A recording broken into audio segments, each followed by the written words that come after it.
In November last year, Florida Governor Ron DeSantis won re-election by nearly 20 points. By January of this year, his national favorability numbers were looking really good for a state figure. According to the polling averages, about 45% of Americans had a favorable view of the governor versus only 35% who held an unfavorable view of him. But it seems the more voters see of DeSantis, the less they like him. His hard-right campaign, bizarre crusade against Disney have alienated independent voters.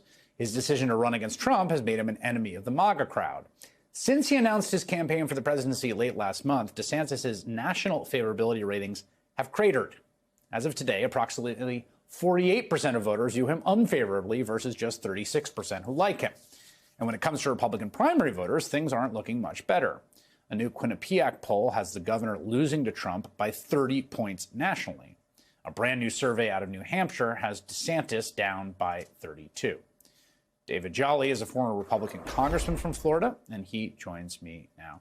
David, I wanted to talk to you tonight because when we were in Miami, you and I spoke and we talked about DeSantis.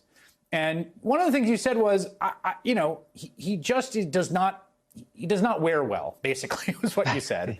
And I thought about that commentary when I saw those numbers today. What do you make of them?